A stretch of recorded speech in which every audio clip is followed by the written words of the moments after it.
What's up, everybody? Dark1985. There's levels to this.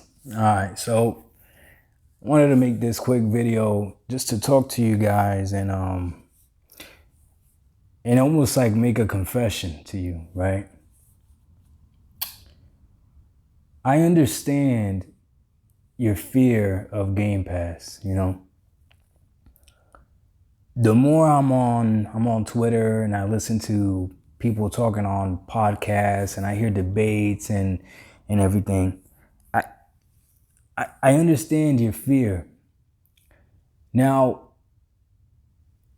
the problem that I see is that you want to discredit Game Pass so much that you almost start lying about it a little bit.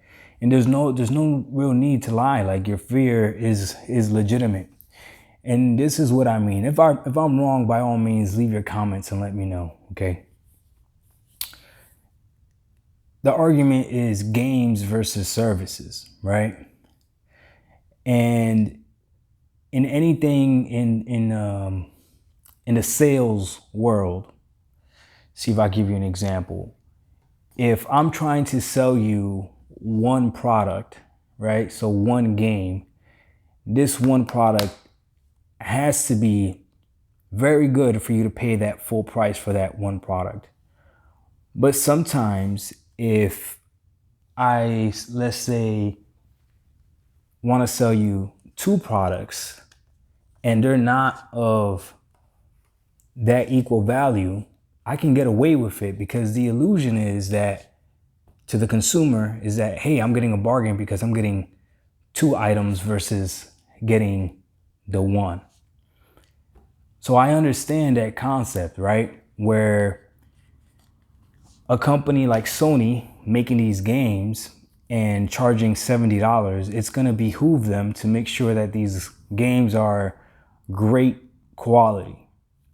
And the argument against Game Pass is that because they're already getting our $15 a month, they could pretty much throw anything up there. And because we're getting so much, it's already a bargain for us. So we're already content.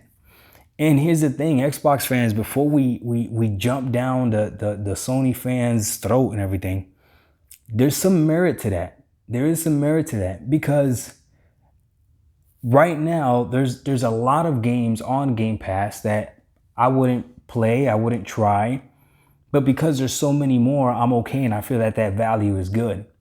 That value has to be tied to that price, right? So right now I got Game Pass Ultimate for $15. I don't know what my threshold is, but to be honest with you, I don't know if I would pay, let's say, $30 a month for Game Pass. I don't know if I would. You know what I mean? So at some point we have to listen to the other side and understand where they're coming from. Their fear is that if Sony follows suit, the quality of games overall is going to diminish. Now, I don't know if that fear is also because some of us are a little bit older, and the older you are, the harder it is to accept change. So I know this young generation, see, we talk about ownership, right? I see a lot of gamers talk about, I want to own my games.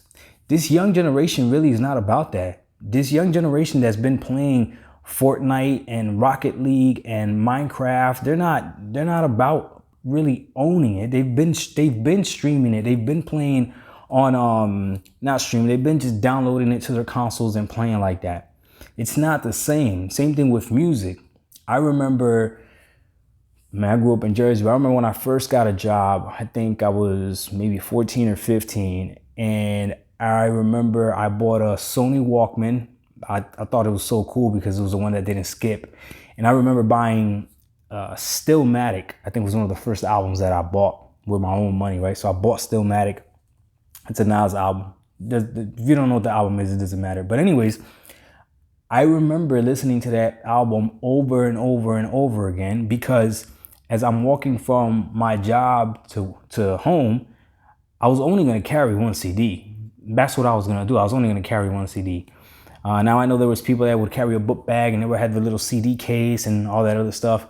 That wasn't me. So my walk from home to work wasn't that long anyways. I'd probably be able to listen to maybe 3 songs, so maybe like a 20-minute walk or whatever. But that's what I would do. 20, yeah, four songs, about 4 songs. Songs used to be longer back then too, so whatever. But anyways, nowadays I don't own any music, but I remember being excited about showing my friends like, yo, I got that new Nas album, like literally the whole album. You would buy the whole album, right? Because $14 you get all the songs and stuff. And then fast forward a few years, and with technology and everything, I have Apple Music on my phone. I don't own anything. I stream it all. So I get the nostalgic feeling, and there's still people out there, believe it or not, that go and buy physical CDs, buy physical albums, and that's just the way they like to consume things. But if you're looking at the majority of how the world consumes music right now, it's via the streaming service, right? And or like this, it's not an actual physical copy. You could you could buy the albums, you could download them however you want, or you could stream them. Same thing with movies. Movies, you can download them, you can stream them. Downloading movies has been around for a while. I remember people used to have hard drives with movies downloaded onto them, right? So that's something different too. I used to buy movies, and I used to have them, and I used to like having the DVD and the Blu-ray DVDs and stuff. And then Netflix happened, Hulu happened, Prime Video happened, and I could only resist it as much as I could, and then I couldn't resist it anymore, and I had to get with the times. This thing that is Game Pass, that is game streaming, is something that is not here yet, especially I gotta rephrase that, because game streaming is not promoted properly. But if you have a chance to play Google Stadia on a good connection, it'll change your mind about game streaming. If you have a chance to play Luna on a good connection, it'll change your mind about game streaming. GeForce Now on a good connection, it'll change your mind about game streaming. But again, good connection, right? So that's where the problem lies.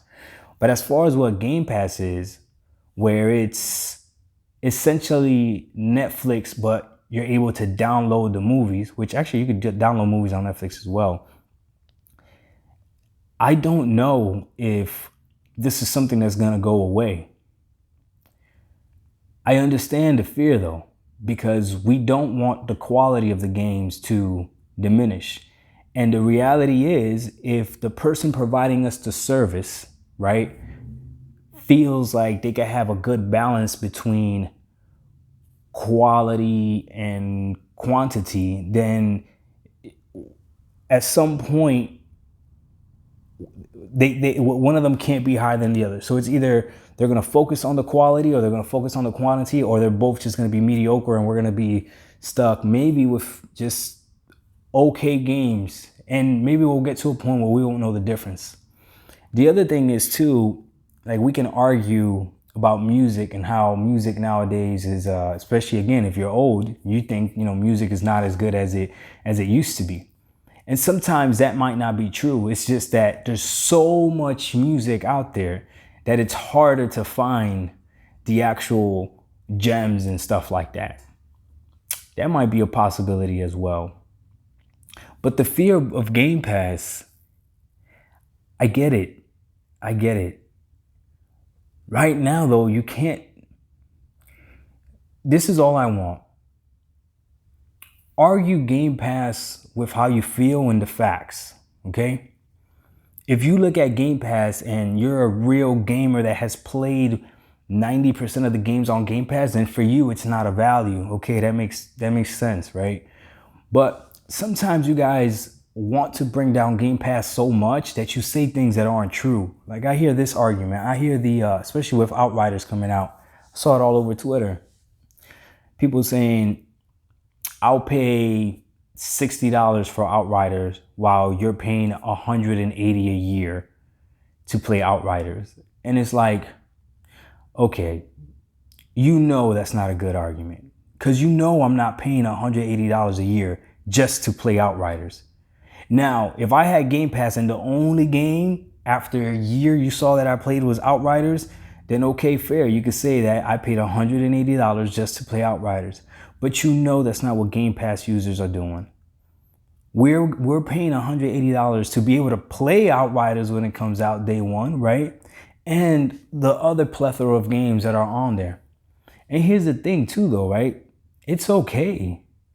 It's okay. Like, if you don't want to subscribe to Game Pass, you don't have to. The same way nowadays, today, you can still go and buy albums. You don't have to subscribe to Netflix. You don't have to subscribe to Hulu. You don't have to subscribe to Apple Music.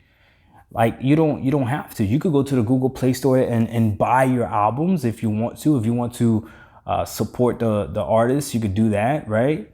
So no one is forcing you to get Game Pass. But the same way everything else, you wouldn't argue someone that collects movies or likes the ownership of movies wouldn't argue against Netflix. Like, you just can't. If it's not for you, then it's not for you, right? So I just think it's interesting though, because I think it comes from fear. And I understand that. As somebody who's older, I get we don't want change, and I understand the fear. I'm telling you right now, for me, it was all about physical media. Even when I bought my Xbox Series X, one of the reasons why I bought that was the fact that it had a disc drive. But to be honest with you, I haven't used it. I haven't used it. So this game streaming service, or this game downloading service that is Game Pass, has forced me to go all digital. But to be honest with you, it doesn't bother me. It doesn't bother me as much as I thought it would be. It's almost like people that miss Blockbuster, right? If you know what Blockbuster is, you know what I'm talking about. Like, yeah, you might miss it, but you still Netflix and chilling. So you good.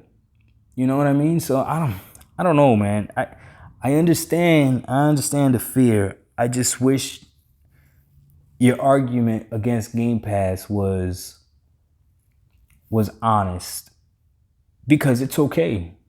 It's okay to not like Game Pass. It's perfectly fine. But when you say Game Pass has no value, or you say things like ownership versus renting. See, people do that too. That's another one. Ownership versus renting. What's better? That's subjective. It's really whatever the person wants to do. I'm okay beating a game, uninstalling it, and knowing that I had that experience. I don't need to keep looking at that box. And God forbid there is a game that goes out of Game Pass that I still really want. Pretty confident I'm still going to be able to buy it. The Microsoft Store is still there. Like I said, my Xbox Series X has a disc drive. So if I want to buy a game off Amazon, GameStop, Target, Walmart, I still have that option. The same way that if I want to download, let's say, it's a perfect example. Let's say Apple Music bans an artist because he gets canceled, which we know happens, right? But I really want to listen to that artist's album. Pretty sure I could figure out a way to buy it. Pretty sure I could. It's probably easier to do it with video games than it is to actually do it with music. Because usually they all follow trends. And once you're banned from one thing, you get banned from everything else with this cancel culture, which is ridiculous, but it is what it is. So let me know, why is it fear that you guys have of Game Pass as to what it could do to the gaming industry as far as degrade the value of games? Because I understand it.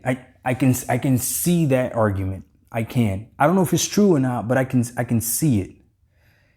The argument of it's not valuable, the argument of owning is better than renting, not in every situation and not for every single person. A lot of people see a lot of value in Game Pass. I know somebody today who just bought an Xbox Series S. I know. But he bought an Xbox Series S and he already has Game Pass Ultimate because he has it on PC. And you're wondering, well, why would he do that? Because the S is only $300 and he wanted to do it. And now he has another place where he could game. But because he has Game Pass Ultimate already, that Xbox Series S It's already filled with a library of games. There's value to that. Dog 1985, yo, there's levels to this. I see the fear, and I think the fear could be valid. You just lose the argument when you try to say things that aren't honest about Game Pass or are disingenuous. We out. Peace.